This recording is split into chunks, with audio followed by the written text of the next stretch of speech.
রাত থেকে মুষলধারে বৃষ্টিতে চট্টগ্রামের বিভিন্ন সড়কে জলাবদ্ধতা সৃষ্টি হয়েছে।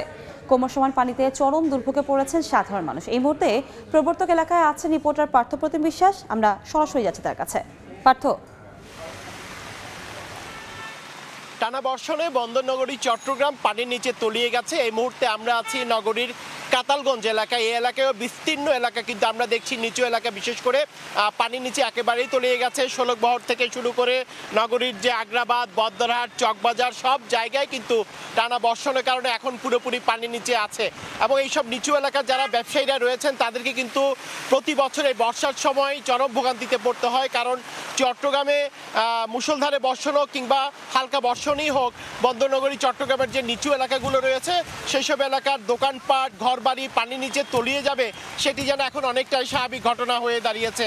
আর এই কারণে ব্যবসায়ীদের কিন্তু বিশেষ করে ক্ষুদ্র ব্যবসায়ীদের চরম ভোগান্তিতে পড়তে হয়। এবং আজকে যদি এই টানা বর্ষণের সাথে যদি জোয়ারের পানি আসে, সেই জোয়ারের পানিতেও কিন্তু পুরোপুরি বিস্তীর্ণ এলাকা বিশেষ করে যে নিচু এলাকাগুলো রয়েছে, যে অলিগলি রয়েছে, সেসব অলিগলির যেসব দোকানপাট রয়েছে পুরোপুরি পানির নিচে তলিয়ে থাকবে সেটি কিন্তু নির্দ্বিধায় বলা যায়। আসলে জলাবদ্ধতা নিরসন প্রকল্পের কাজ চলছে। এছাড়া 3টি সংস্থার 4টি প্রকল্পের প্রায় 12,000 কোটি টাকার কিন্তু জলাবদ্ধতা নিরসন প্রকল্পের কাজ চলছে, কিন্তু তার কোনো সুফল কিন্তু নগরবাসী এখনো দেখতে পাচ্ছে না। একটু জানিয়ে রাখি, গত 24 ঘন্টায় আজকে সকাল 9টা পর্যন্ত 112 মিলিমিটার বৃষ্টিপাত রেকর্ড হয়েছে, এমনটাই আমাদেরকে জানিয়েছে আবহাওয়া অফিস। এবং আবহাওয়া অফিস থেকে জানিয়েছে আজকে সহ আজকে সারাদিন এবং আগামীকালও কিন্তু ভারী বর্ষণ চট্টগ্রামে হতে পারে, সেটি কিন্তু আমাদেরকে জানিয়েছেন। এবং আমরা দেখছি কিছুক্ষণ থেমে থেমে কিন্তু আবারও কিন্তু এই মুহূর্তে টানা বর্ষণ শুরু হয়েছে। সেই বর্ষণে নগরীর যেসব এলাকা রয়েছে বিশেষ করে আগ্রাবাদ,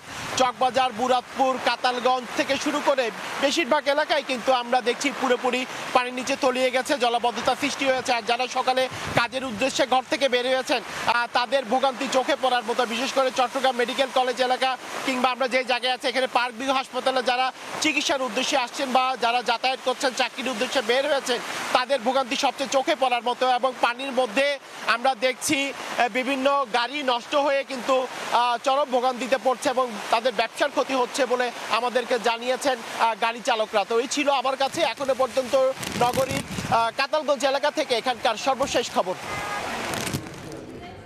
জলাবদ্ধতার খবরাখবর জানতে আমরা সরাসরি যুক্ত ছিলাম চট্টগ্রাম থেকে।